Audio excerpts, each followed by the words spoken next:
and take it away, Dan. All right. Howdy, everybody. I'm Daniel Roesler. I am the speaker for tonight, and my topic is, did I actually vote for my candidate? So a little bit of background on me. I am I wouldn't say highly involved, but moderately involved in several civic tech projects. First and foremost, I'm a member of the League of Women Voters, and I have experience putting. Oh, did I stop sharing? Yeah, stop sharing. Lost the screen. Yeah, you know, it is what it is. The tech is always okay. I'm back. Okay. Here we go. So I'm a volunteer for the League of Women Voters, and specifically I help contact candidates and get them to fill out their profiles for both vote411.org, which is the voter guide online service, as well as votersedge.org, which is the California-based service as well, helping kind of put that together. The next thing, Kevin, can you mute, please? Oh, sorry. Yeah. Sorry. I tell people to mute and then I forget to mute. My bad. Sorry. So the next thing that I help out with or participate in is an organization called OpenAustin, which is a civic tech meetup.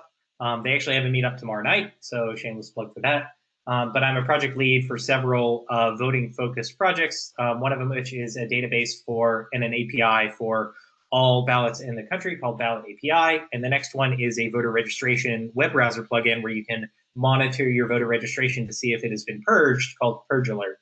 I'm also if you are not familiar with Texas, in order to help somebody register to vote, you actually have to be deputized as a voter deputy registrar by your county. And so I have gone through that, thanks to the League of Women Voters, who really help people get through that. And then as far as the tech and cybersecurity side, I also have a fair number of cybersecurity side projects that are mainly focused on encryption for HTTPS and encryption, web encryption. So it's talking about crypto in the sense of security, not crypto in the sense of coins. So anyway, so that's a little bit of my background. So I'm a huge nerd for voting and security and technology and civic stuff. And so I really, really love to dive into that, which is why I'm going to take you down the rabbit hole tonight of exactly how I verified my own vote on the new voting systems. So if you have been in Travis County or in Austin for many years, you will probably recognize these machines. These are the Hart E-Slate machines. These are the voting systems that we used to have. It's basically a tablet with a little spinner wheel and some buttons at the bottom. And your ballot would show up on it, and you would scroll around and select your selections, and then click or push the cast ballot button, and your vote would magically be cast. And so this is what is called a direct recording electronic voting system, which means that basically it's fully electronic. You vote on the machine, the vote gets stored on the machine itself, and there is no paper trail. It's just stored in memory, and then the votes are tabulated by just plugging the memory sticks into the central recorder. And so that is the system that we used to have. And that was the system that encouraged people to use. Obviously, obviously that has a lot of problems, meaning that there's no paper trail. And so when it came time to replace those systems, we ended up actually switching to what is called a hybrid system. And the system that we switched to is by a company called Election Systems and Software, I believe, ESNS. Their website's called S-Vote. Everybody calls them S-Vote. But they have a machine called the Express Vote, and that is what is called a hybrid machine. And the hybrid machine is basically a thing where you still input your votes electronically, which means that you still have a touch screen where you tap on it and you select your things, but it prints them out on a paper ballot. You insert a blank ballot, you make your selections, and then it will print out your selections on this paper ballot, and then you walk that printed out ballot over to a scanner, and you feed it in, and it goes into a safety bin that keeps the paper backups and then counts the votes off of the scanner. And so that's great because, hooray, we have a paper trail. Woo, paper trail, everybody celebrate. Yeah, so this is something that we have been wanting for a very, very long time in Texas, and a lot of the major cities in Texas are now moving to the hybrid systems. So I think Houston has a hybrid system. I'm not sure the other ones. I think Dallas and Tarrant County, Dallas and Fort Worth might. Austin definitely does now. San Antonio, I think, does as well. So some of the major places have been replacing their old DRE systems, the electronic only systems, with the hybrid systems. So that's great. Hooray, we have a paper trail. So let's take a look at what the actual ballot looks like. All right, so this is on the far left it's a long strip of paper, and you slide it in the machine, and then it prints out, and this is what the printout looks like. And the reason that, so it's a long strip of paper. And so if we zoom into the top of the paper, you'll see that there is a section up top for the ballot type, and then there's a section for the vote barcodes, and then there's a section for the vote human readable section, okay? But when I saw that, I was like, wait, what? Vote barcodes? What the hell are those things? Like, this is something that I totally did not expect to be on a printed out ballot that I was supposed to be reviewing. And so I'm like, I need to figure out what these are. And when I looked at the system and the way it worked, and when I reached out to the Travis County clerk and to the vendor, I realized that the barcodes are actually the thing that the scanner reads and not the human readable section. And so the scanner reads the barcodes and not the human readable section, and therefore the barcodes are your real votes. They're the things that actually get counted. And so if you actually want to verify who you voted for, you need to learn to read barcodes. And so that's when I started entering matrix territory, where I was, oh my God, I'm starting to have to read the code. And so what I'm about to do, I'm putting a warning in here because we are about to go down the rabbit hole into the barcodes, okay? And so that's what this talk is about. And I'm going to take you on this journey of how I actually did this, okay? So first off, what are barcodes? Barcodes look like this. We see them everywhere. And barcodes are basically nothing more than just binary, okay? A 1 is a dark line, a bar, and a 0 is a space. And you can subdivide up barcodes into segments, and the wider the bar is, the more 1s there are, and the wider the spaces are, the more 0s there are, okay? And so in here, you probably can't see it because the picture's probably fuzzy. I have taken a barcode and I have subdivided it up into the 1s and 0s, and I've strung all of those out on the bottom. And the second thing you need to know about barcodes, specifically these types of barcodes that are used in the election system, is that there are 11 bits to every character. And so if you know anything about binary, usually there are 8 bits. In barcodes, there are 11 bits, which means that there are 11 1s and 0s per section. And the first bit, or the first 1 or 0, or the first section of a character is always a black bar, and the end is always a space. Okay? The exception to that is the end code, where it ends with 2 black bars, but that's not relevant. We don't have to worry about that. But that's generally the way that that barcodes are encoded. And so if you combine those 1s and 0s up, there is a start code, so some sort of signification of what you're encoding, and then there's characters, and then so in this case, this barcodes is a wiki, is what it spells out in characters, and then there's the checksum, and then there's the stop code. Okay, And so that's what a barcode reads to. And the reason why I'm going through all of this will become very, very relevant later. And the reason why I can't use just a barcode scanner will become relevant later. So stick with me. We are going down a rabbit hole. Okay.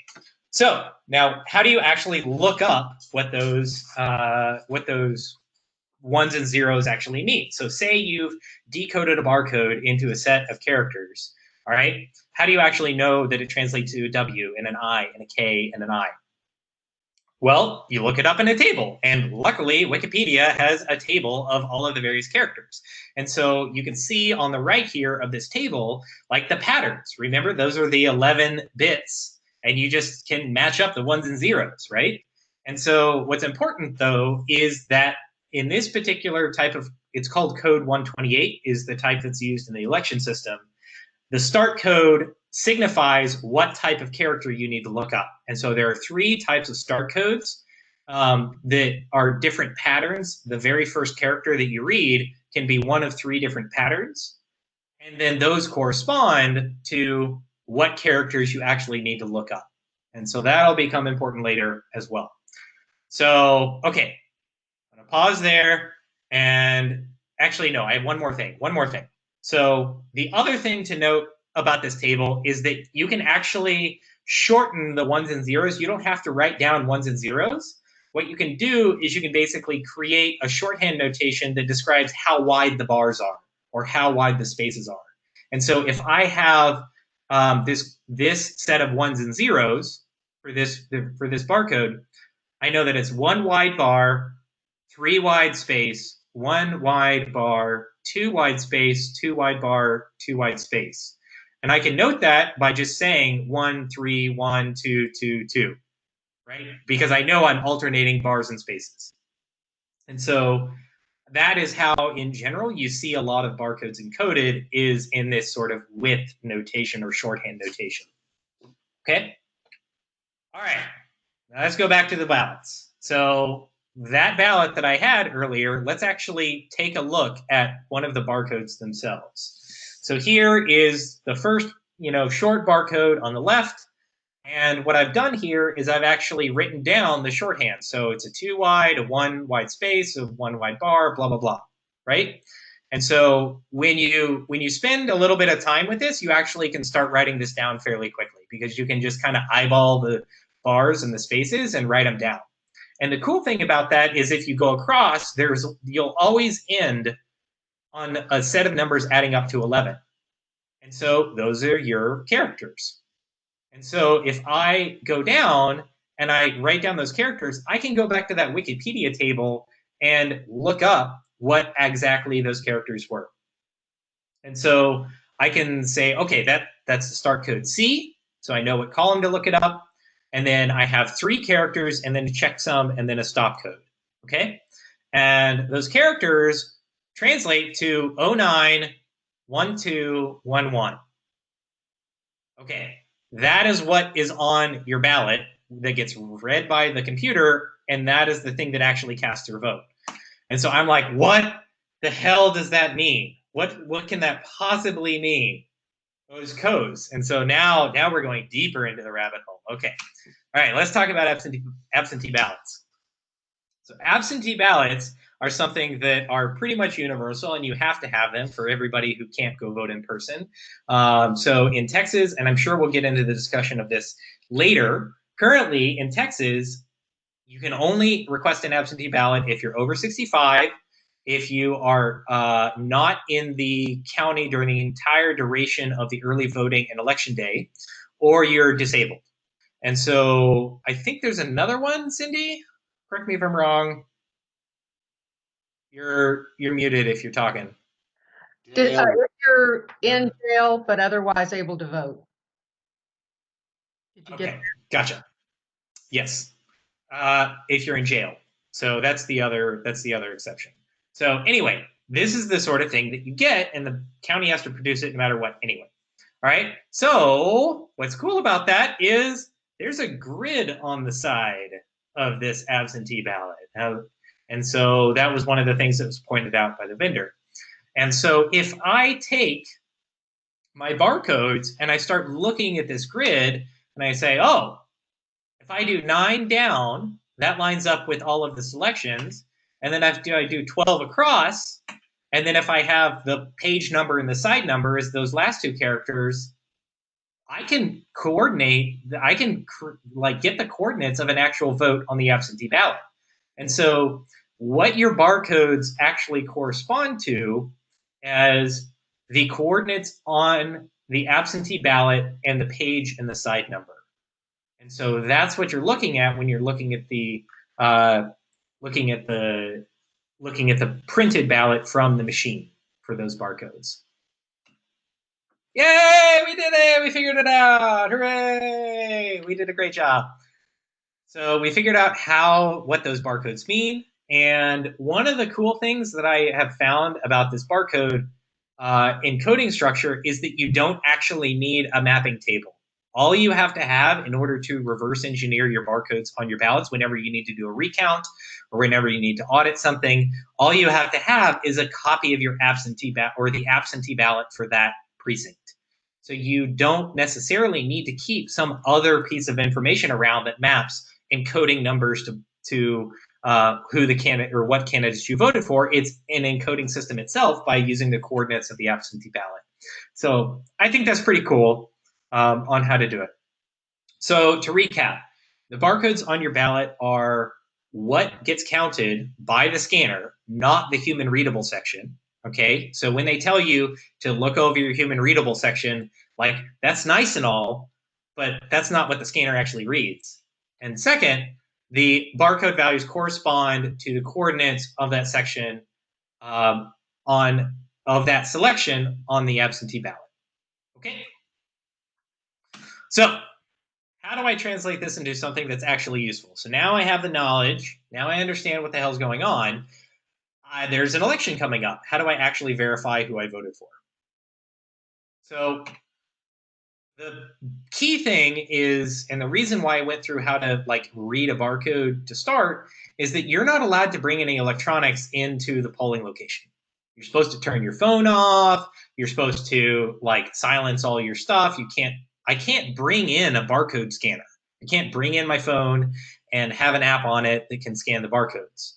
And so like I can't actually read the barcodes while I'm in the voting booth. But you can bring in paper and pencil. Like you can bring in, like that's why I love printing out the voter guide from the league whenever I go vote, is because I can actually like take that physical thing in with me and reference it when I'm voting to make sure that I've, chosen the right selections. And so my strategy, my election day strategy that I came up with was, first I'm going to bring a barcode scan cheat sheet and a pen. I'm going to vote on the machine to make my selections. I'm going to print out the filled out ballot. So now I have that print out filled out ballot. I'm going to verify that the human readable section is correct, right? That I made the correct selections in the human readable section. And then I'm going to copy down the barcodes using that shorthand notation. And then I'm going to walk to the scanner and scan the ballot to vote. And then I'm going to go home with the written down barcodes. I'm going to look up the absentee ballot for my precinct. I'm going to decode the barcodes into coordinates. And then I'm going to verify the coordinates actually match the correct selections on the absentee ballot. And then I'm going to give a talk about it to make it all worth it. So that is my election day plan. And so this is the actual cheat sheet that I took in with me to the primary, right? So I had the table that I showed you earlier for decoding the codes, which you obviously can't read, and then some notations just for reference on, say, Wikipedia as a barcode, that sort of thing. And then I wrote down one of the barcodes from my printed out ballot using that shorthand notation. And so this is very similar to what you saw earlier, what saw us earlier do, is, you see the things, they add up to 11, and the little tick marks there after each several characters is the character, or after each number is the character delimiters. And so that translates into the start code C, position of 9, page 1, side 1, and then to checksum and the stop code. Okay? So that's what I copied down from the ballot box before I voted. And so now I have to figure out who that selection actually was on the absentee ballot. And so this is my precinct's absentee ballot, and you can just go to the Travis County website and download your sample ballot before the election, and you can get this this sort of absentee ballot. And so let's actually do the coordinates. So I had column 9, row 9, page 1, side 1. Okay, so obviously column 9 was the selection rows for all the bubbles, and then row 9 was Elizabeth Warren as a selection. So I actually manually verified that I voted for Elizabeth Warren from the scanned barcodes on the absentee ballot. And so, yes, I actually manually verified my vote. It's amazing. I actually accomplished this. This was a huge moment for me when I actually was able to verify the barcodes, and I notated everything down. So I was really, really excited. So hooray, high fives all around. Okay, so not everybody can do this. This process really sucked. It was only somebody who would vote for Warren that would do this. So this is one of those things where where do we go from here? So where I think we can go from here is I think that it's possible. When you have the absentee ballot, in theory, you can write down the coordinates of all of the selections and generate barcodes based on those coordinates. And so in theory, you could create a booklet or some sort of a tool where you could print out a cheat sheet that would have all of the possible barcodes that you want on them. And so I think one of the next steps is to create an open source tool that allows you to generate a barcode reference that you can pre-print out and then take into the voting booth with you. So you don't have to learn the shorthand notation. You don't have to write anything down. You don't have to do anything like that. But it's like a good sanity or spot check to say, okay, I want to make sure that this selection that I have is, matches what I have on my little binder or printout. So that's where I think it can go from there. I think it's open to suggestions on it. I'm also open to anybody who wants to take this over. I don't know that I'm necessarily going to be the biggest thing because I have already proven to myself that it's possible. And so if anybody wants to take over the project, I'm also very curious to hear feedback on what we should name the damn thing. I don't really know what to name it. I think it should be kind of fun or clever or I don't know.